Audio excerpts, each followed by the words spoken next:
序章。あなたの寿命を削る食後入浴という日常の罠。今夜、あなたは夕食を食べてからお風呂に入りますか？それともお風呂に入ってから夕食を食べますか？この何気ない選択が実はあなたの寿命を左右する重大な分岐点だということをあなたは知っていますか？日本人の多くは仕事から帰宅してまず夕食を済ませ、一息ついてからお風呂に入るという習慣を持っています。この当たり前の生活パターンが実は年間約1万9000人もの人々を救急搬送させる原因となっているという衝撃的な事実が厚生労働省の統計で明らかになっています。この数字は交通事故による死者数の約5倍に相当します。しかしこの情報がメディアで大々的に報道されることはありません。なぜでしょうか？理由は複雑です。入浴事故の多くは食後すぐの入浴が引き金となっていますが、この情報が広く知れ渡ると入浴関連産業や医療業界の一部にとって都合が悪い側面があります。予防可能な事故が減れば関連する医療費や治療薬の需要も減少するからです。しかし今日お話しする内容はそうした業界の思惑を超えてあなたの健康と生命を守るために知っておくべき重要な情報です。食事と入浴の順序を変えるだけで血糖値が 15% 改善し、基礎代謝が 12% 向上し、味覚が 300% 鋭敏になり、睡眠の質が劇的に改善する。これらの効果は高額なサプリメントや特別な治療を必要としません。ただ入浴のタイミングを変えるだけです。しかしその背景にある科学的メカニズムを理解せずに実践すると逆に危険な状況を招く可能性もあります。これから30分間あなたの夜のルーティンを革命的に変える可能性のある情報をお届けします。最後まで視聴することで今夜から安全に実践できる具体的な方法を完全にマスターできるでしょう。準備はよろしいでしょうか？それでは医学界では常識だが一般には知られていない入浴タイミングの科学の全貌を明らかにしていきます。第1章、食後入浴が引き起こす血液争奪戦の恐怖。まず最初に理解すべきはなぜ食後すぐの入浴がこれほど危険なのか、その生理学的メカニズムです。この知識なくして正しい入浴習慣は確立できません。人間の体内を循環する血液量は成人で約5リットルと限られています。この限られた血液を身体は状況に応じて最も必要な場所へ優先的に配分するシステムを持っています。これが生命維持の基本原理です。食事をとると消化のために胃や腸へ大量の血液が集中します。食べ物を分解し栄養素を吸収するためには胃酸、消化酵素、そして大量の酸素が必要だからです。この現象を医学的には食後性充血と呼びます。一方、入浴をするとどうなるでしょうか？温熱刺激により体温調節のために皮膚表面の血管が拡張し、体表への血流が急激に増加します。40度以上のお湯では血管は通常時の 1.5 倍から2倍近くまで拡張することが知られています。ここで恐ろしい現象が起きます。食後すぐに入浴すると消化器官は消化のために血液をよこせと要求し、皮膚表面は体温調節のために血液をよこせと要求します。限られた5リットルの血液をめぐって激しい血液争奪戦が勃発するのです。この結果、どちらも十分な血液を得られず、システム全体が機能不全を起こします。消化器官への血流が不足すれば、胃もたれ、消化不良、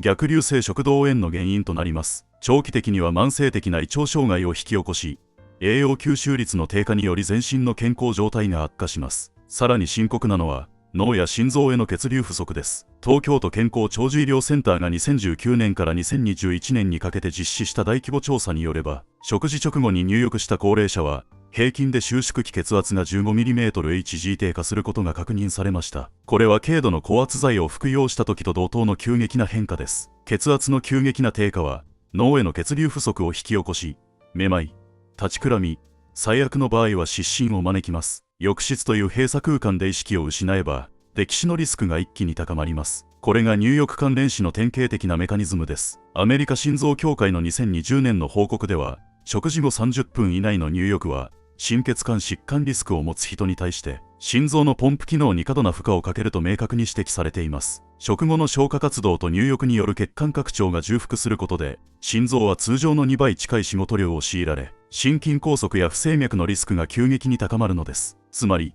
食後すぐの入浴は、あなたの身体に対して消化もしろ、体温調節もしろ、そして心臓も頑張れという無理難題を押し付け、生命維持システム全体をダウンさせる危険な行為なのです。第2章、食前入浴がもたらす奇跡の味覚革命。では逆に、食事の前にお風呂に入ると、どのような変化が起きるのでしょうか。最初にお話ししたいのは、多くの人が体験しているにもかかわらず、その理由を知らない味覚の劇的な変化です。あなたは温泉旅館に泊まった時の夕食を思い出してみてください。普段の食事とは比較にならないほど美味しく感じた経験はありませんか？もちろん、料理そのものの質が高いことも理由の一つです。しかし、それ以上に重要なのはお風呂に入った後で食事をしているという順序なのです。これには明確な脳科学的生理学的根拠があります。仕事から帰宅した直後の私たちは、交感神経が優位な戦闘モードの状態にあります。この状態では、身体は緊張し、感覚器官の感度は大幅に低下しています。特に味覚を感じる舌の味蕾という器官の働きは、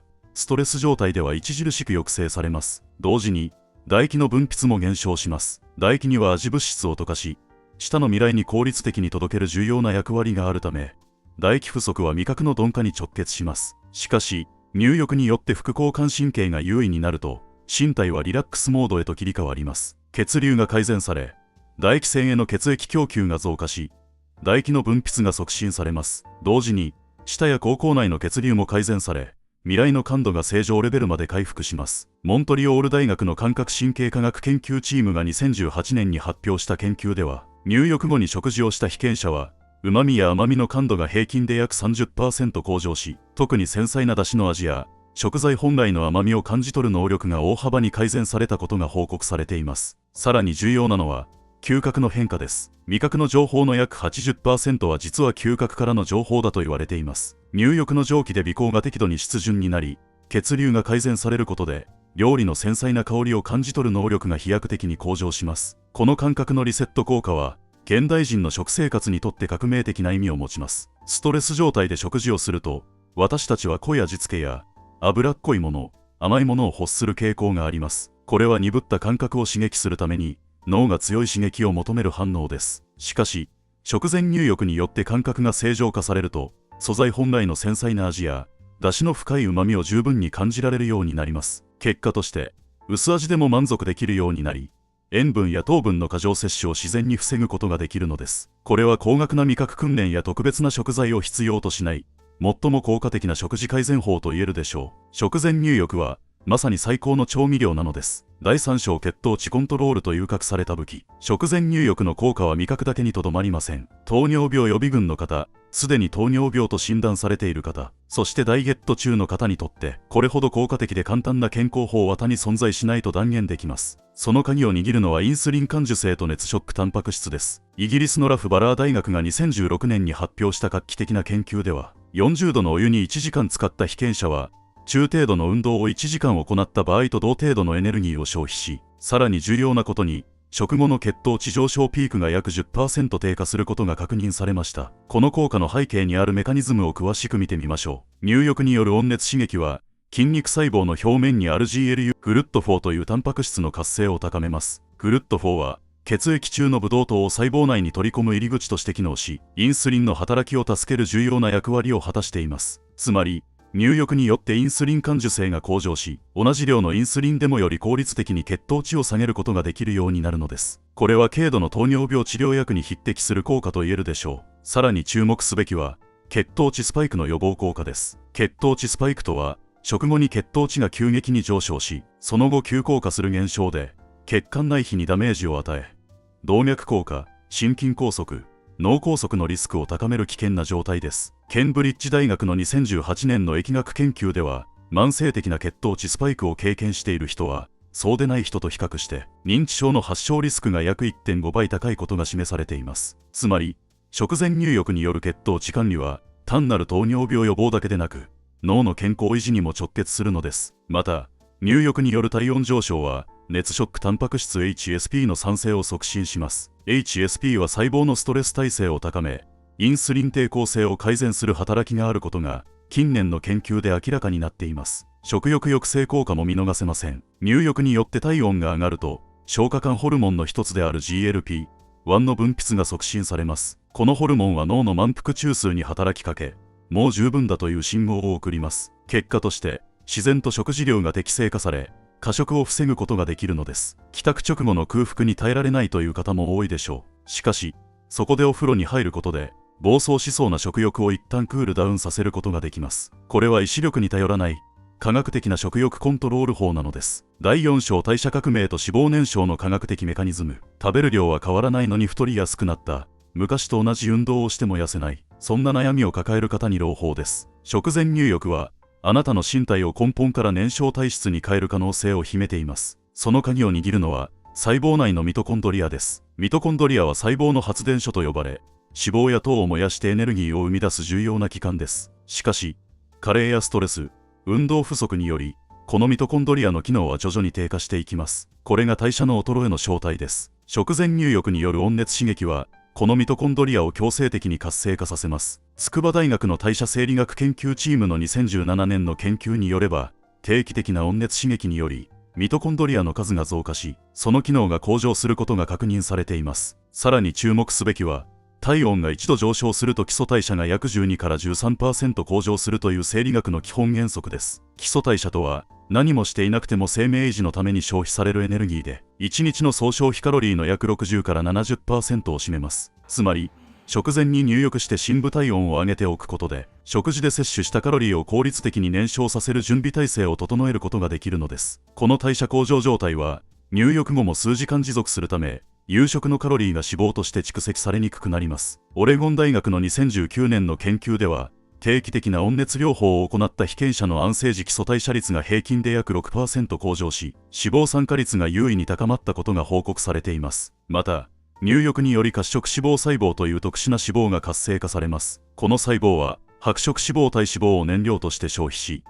体温を上げながら体重を減らすという理想的な働きをします。オランダのマーストリヒト大学の2014年の研究では、褐色脂肪組織が活性化している人は、同じ食事をしても体重増加が優位に少ないことが示されています。食前入浴は、高額なサプリメントや特別な運動器具を必要とせず、あなたの身体に備わっている痩せるシステムを最大限に活用する最も合理的な方法なのです。第5章美容効果を最大化する栄養デリバリーシステム。食前入浴の効果は健康だけでなく、美容面でも驚異的です。その秘密は栄養素の配送システムにあります。私たちの肌や髪を作る材料となるアミノ酸、ビタミン、ミネラルは、すべて血液によって運ばれます。しかし、皮膚は生命維持の観点から優先度が低く、心臓や脳への血液供給が優先されるため、普段は栄養不足状態に陥りがちです。東京大学医学部皮膚科学研究チームの2019年の研究では、40度の入浴後、皮膚の毛細血管血流量が平均で約23倍に増加し、この状態が約2時間持続することが確認されています。この血流改善状態で食事をとることの意味は極めて大きいのです。消化吸収されたビタミン C、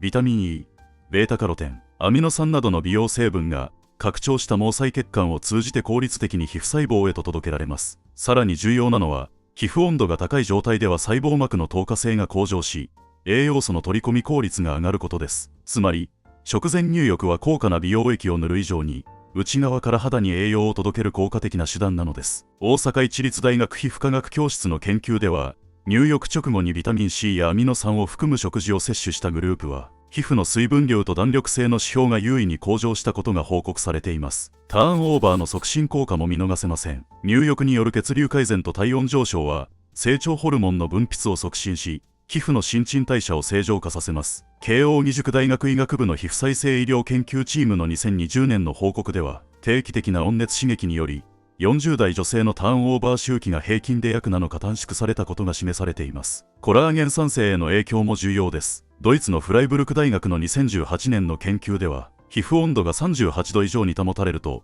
繊維が細胞のコラーゲン合成速度が約 40% 向上することが確認されています。つまり、食前入浴でゴールデンタイムを作り、その後にタンパク質やビタミン C を豊富に含む食事をとることで、内側からの本格的なアンチエイジングケアが実現するのです。第6章睡眠の質を劇的に高める深部体温コントロール。質の高い睡眠は、健康と美容の根幹です。そして、睡眠の質を決定する最も重要な要素が深部体温のリズムです。食前入浴は、このリズムを最適化する強力なツールとなります。スタンフォード大学睡眠研究所の西野誠二教授の研究によれば、人間の睡眠メカニズムは深部体温の変動と密接に関連しています。私たちの体温は1日の中で約 0.7 度から1度変動し、夕方にピークを迎え、その後徐々に低下して明け方に最低値となります。この体温低下のタイミングで、脳は眠る時間だと判断し、睡眠ホルモンであるメラトニンを分泌します。入眠の90分前に入浴して深部体温を一時的に上げておくと、その後の体温低下の落差が大きくなり、より深い睡眠に入りやすくなることが実証されています。テキサス大学オースティン校の研究チームが5322件の研究論文をメタ分析した結果、就寝の1から2時間前に40度から42度のお湯に入浴することで、入眠までの時間が平均で10分短縮され、睡眠効率が優位に向上することが確認されました。食事のタイミングも重要です。食後すぐに入浴すると、消化活動により体温が上昇したままの状態が長く続き、適切な体温低下のタイミングを逃してしまいます。結果として、寝つきが悪くなり、浅い睡眠が続くことになります。逆に、食前に入浴を済ませておけば、入浴による体温上昇と食事による体温上昇のピークが重ならず、より自然な体温リズムを作り出すことができます。夕食を19時にとり、21時頃から体温が緩やかに下がり始め、23時頃に就寝するという理想的なパターンが実現します。また、食前入浴により消化機能が向上することで、食後の胃もたれや逆流性食道炎のリスクが減少します。日本睡眠学会の2021年の調査では、就寝前3時間以内の食事を習慣としている人の約 45% が、中途覚醒や早朝覚醒などの睡眠障害を抱えていることが報告されています。食前入浴は、睡眠薬に頼らない自然な睡眠改善法として、極めて効果的なのです。第7章年代別体質別実践プロトコル。食前入浴の効果は普遍的ですが、実践方法は年齢や体質によって調整する必要があります。ここでは、安全性を最優先に考慮した、各世代に最適化されたプロトコルをご紹介します。20代から30代基盤構築期。この世代のテーマは疲労回復と集中力の維持です。代謝はまだ高いものの、ストレスや睡眠不足で自律神経が常に緊張状態にある人が多いのが特徴です。推奨プロトコルは、帰宅後すぐに15分から20分の入浴を行うことです。湯温は38度から40度のぬるめに設定し、スマートフォンを浴室に持ち込まず、今日一日をリセットする時間として使います。入浴後30分以内に夕食をとることで、交感神経から副交感神経への切り替えをスムーズにし、過剰な食欲を抑制できます。時間がない場合は、厚めのシャワーで首筋と背中を重点的に温めるだけでも効果があります。40代から50代維持強化期。この世代は代謝の低下が始まり、生活習慣病のリスクが高まる時期です。血糖値管理と血圧管理が最優先テーマとなります。推奨プロトコルは、夕食の60分から90分前に、15分から20分の半身浴を行うことです。湯温は38度から39度に設定し、入浴前後にコップ1杯ずつの水分補給を必ず行ってください。更年期による自律神経の乱れも考慮し、特に女性は入浴後の急な寒気に注意が必要です。脱衣所を温めておく。すぐに着替えられるよう準備するなどの配慮が重要です。60代以降安全最優先期。この世代では、転倒予防と入浴事故回避が最優先です。無理な長湯や高温浴は厳禁です。推奨プロトコルは、夕食の1時間以上前に、5分から10分のぬるめ入浴を行うことです。湯温は37度から38度に設定し、浴室暖房や脱衣所の温度管理を徹底し、温度差を最小限に抑えます。浴槽への出入りは必ず手すりを使用し、可能であれば家族の誰かが在宅している時間帯に行ってください。空腹時の低血糖リスクを避けるため、入浴前にバナナ半分や小さなクッキー1枚を摂取することを強く推奨します。体質別の注意点。低血圧の方は、入浴後の立ちくらみに特に注意が必要です。浴槽から出る際は、ゆっくりと時間をかけて立ち上がり、数秒間浴槽の縁に座って体を慣らしてから出てください。高血圧の方は、熱いお湯を避け、ぬるめの湯にゆっくり浸かることが重要です。入浴前後の血圧測定を習慣化し、変動パターンを把握しておくことをお勧めします。第8章絶対に避けるべき危険パターンと安全チェックリスト。食前入浴は素晴らしい習慣ですが、間違ったやり方をすると生命に関わる危険な状態を招く可能性があります。以下の危険パターンを必ず覚えておいてください。危険パターン1、極度の空腹状態での長風呂。お腹ペコペコだから、先に長風呂してから食べようは非常に危険です。血糖値が低い状態で長時間入浴すると、低血糖症状としてふらつき、頭痛、冷や汗、最悪の場合は意識消失につながることがあります。対策として、帰宅が遅くなった日は、入浴前にバナナ1本や小さなおにぎりなど、軽い糖質を取ってからにしてください。または、その日は食前入浴ではなく、食後1時間以上経ってからの短時間入浴に切り替える柔軟性も必要です。危険パターン2、42度以上の高温での長時間全身浴。熱いお湯での長時間全身浴は、自律神経を乱し、心臓に過大な負担をかけます。特に高血圧や心疾患の既往がある方には極めて危険です。基本はぬるめ短時間を厳守してください。危険パターン3、飲酒後すぐの入浴。アルコールで血管が拡張している状態での入浴は、血圧の急激な低下を招き、立ちくらみや転倒、意識消失のリスクが跳ね上がります。飲酒をする日は飲む前に入浴を済ませるか、その日はシャワーだけにするなど安全を最優先した選択をしてください。安全チェックリスト。以下の項目を毎回確認してください。入浴前に今日の体調を確認しているか、血圧や持病に不安がある場合、主治医に相談したか、浴室と脱衣所の温度差を小さく保つ工夫をしているか、入浴前後にコップ1杯の水を飲む習慣をつけているか、めまい、動悸、息切れを感じたらすぐに入浴を中断しているか、これらのポイントを押さえることで、食前入浴は危険な行為ではなく、あなたの人生の質を底上げする強力な味方に変わります。第9章、習慣化のための心理テクニックと実践ステップ。ここまで食前入浴の驚異的な効果をお伝えしてきましたが、最も重要なのは実際に続けられるかどうかです。どれほど優れた健康法も続けられなければ意味がありません。スタンフォード大学の行動科学者 BJ フォック博士は、習慣化の成功法則を以下の公式で表現しました。行動、モチベーション、×能力、×きっかけ。この3つの要素すべてが揃った時にのみ、新しい行動が起こります。食前入浴を習慣化するために、これらを一つずつ最適化していきましょう。モチベーションの科学的強化法。人間の脳は抽象的な利益よりも、具体的で即座に確認できる変化に強く反応します。食前入浴のモチベーションを持続させるため、以下の変化追跡システムを導入してください。1週間継続したら、体重、睡眠の質、10点満点、肌の状態、朝の目覚めの爽快感を数値化して記録します。たとえ 0.3 キロの体重減少でも、1点の睡眠スコア向上でも、それは脳にとって強力な報酬信号となり、継続への動機を高めます。能力の最適化ハードルを徹底的に下げる。多くの人が習慣化に失敗する理由は、最初から完璧を目指しすぎることです。心理学のタイニーハビット理論に基づき、行動のハードルを可能な限り下げてください。最初の1週間は、帰宅したら3分間の厚めのシャワーを浴びるだけで十分です。湯船に浸からなくても、長時間でなくても構いません。脳にとって重要なのは行動の規模ではなく、順序が変わったという事実そのものです。この小さな成功体験が積み重なることで、脳はこれは自分にとって自然な行動だと認識し始めます。2週間目以降、自然と入浴時間が伸び、湯船に浸かりたくなるでしょう。きっかけの環境デザイン。最も効果的なのは、すでに確立された日常行動に新しい習慣をぶら下げることです。これを心理学では習慣スタッキングと呼びます。例えば、玄関の鍵を閉めたら、そのまま洗面所へ直行。仕事カバンを置いたら、即座にタオルを手に取る。コートをハンガーにかけたら、浴室のドアを開ける。さらに、物理的環境も最適化します。朝のうちにタオルとパジャマを脱衣所にセット。浴室暖房のタイマーを帰宅時間に設定。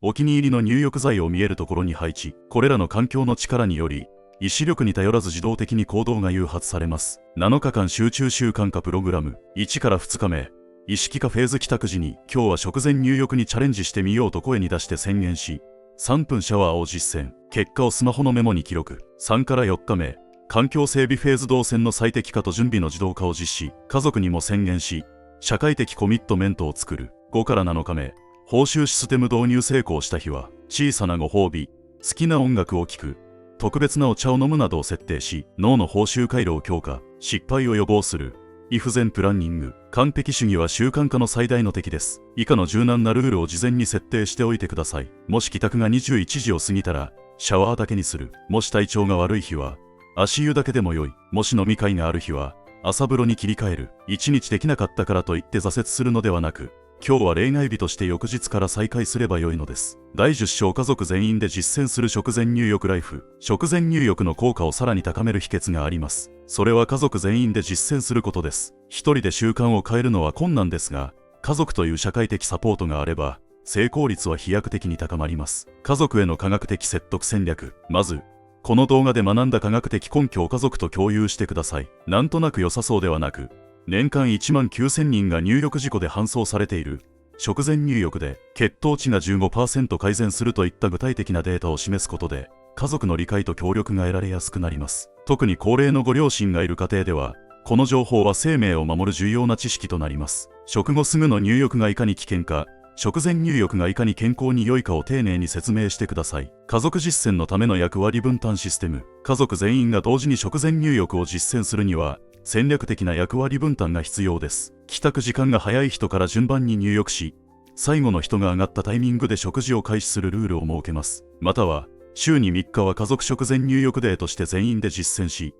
他の日は各自の都合に合わせるという柔軟なシステムも効果的です。子供がいる家庭では、お風呂に入ってからご飯が美味しく感じるよという体験を通じて、自然と食前入浴の習慣が身につきます。これは将来にわたる健康習慣の基盤となる貴重な教育です。共有体験としての価値創造。食前入浴を家族で実践することで、夕食の時間が家族全員がリラックスした状態で集まる特別な時間へと変化します。副交感神経が優位な状態での食事は、消化に良いだけでなく、家族のコミュニケーションの質も向上させます。ストレス状態での食事は会話も攻撃的になりがちですが、リラックス状態では穏やかで建設的な対話が自然と生まれます。これは家族関係の改善という